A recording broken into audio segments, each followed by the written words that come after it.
Noam Chomsky, ally with and endorse the libertarian movement of Ron Paul and Gary Johnson.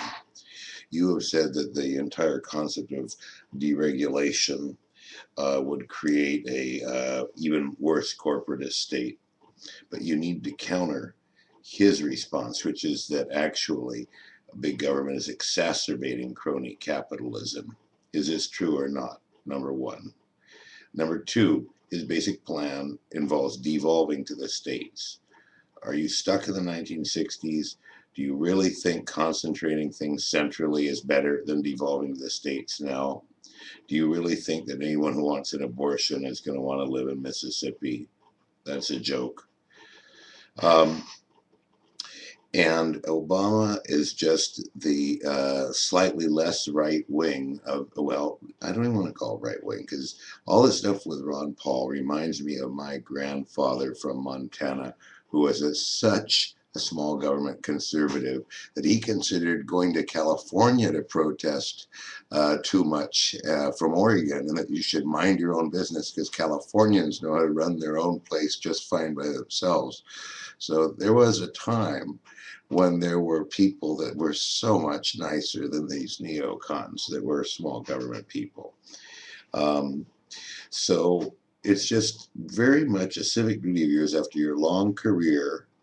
And I read all your books when I was a kid, and I didn't miss a chapter on Cambodia, which you unfortunately botched up, but everything else was brilliant. And don't botch this one up like you botched up Cambodia. Think about what is your end game. Your end game needs to be the dissolving of the state by people who can take care of themselves. That's the final stage of all plans. And now, of course, what that infers also is a concept of cooperativism as opposed to republicanism. So the republic is there to guard us from the tyranny of the majority. That's why it's a republican democracy or a democratic republic. By checks and balances, we can restrain sudden bursts of passion, is the idea. Unfortunately, all these checks and balances are withered away now. And it's basically a state run by corporations and other large business and labor and any kind of way you can concentrate money and influence at a national scale. And in the case of libertarianism, I am an advocate for opt-in government, and I don't understand why there isn't more of it. In other words, there's not a greater movement. Now, this is, we've looked at books like Kirkpatrick Sale's Human Scale, Small is Beautiful, E.F. Schumacher, and what I suggest is that every county that people have a resource base from which they could construct voluntary institutions that were like cooperatives. And so my fantasy in San Mateo County would be that every kilometer you'd have a light rail juncture point where you'd have businesses related to a given subject and school components related to that given subject. So you have and I believe that schools should actually make things, because there's nothing you learn better than when you're working on projects. And up until now, there's been a tension with labor. But the ultimate goal is to eliminate drudge work, eliminate work for work's sake, because the resource producing machine doesn't care if you're being a soldier or a security guard. It can't produce more or less resources because you're doing that if you're not in a very active mode.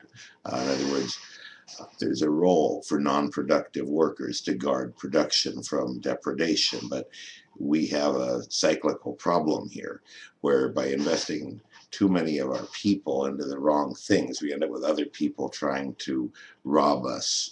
If you create a permanent culture of poverty, you are going to need the prisons you've constructed.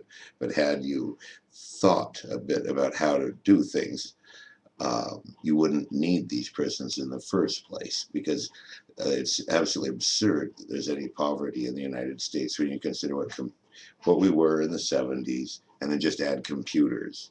Basically, everybody should be working half time and double the money if you just let the people keep their benefits just at computerization alone.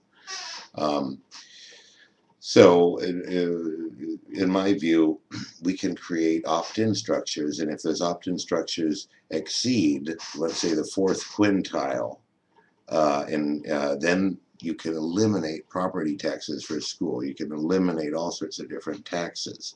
But right now the system is so convoluted that to do that, you basically have to get in the game. You have to petition the federal government to get the money that is involved into the whole dragnet of all these systems, and go to the state government. You have to go and get your money back, basically, by appearing to obey what they want. And you can, I'm saying you can set standards higher for that, for giving poor people better quality health care and education, real food, and secure housing. You can do all of that much better if you create, communitarian, cooperative, non-compulsive institutions. It's not going to be easy, but nothing worth doing ever is. Good night and good luck.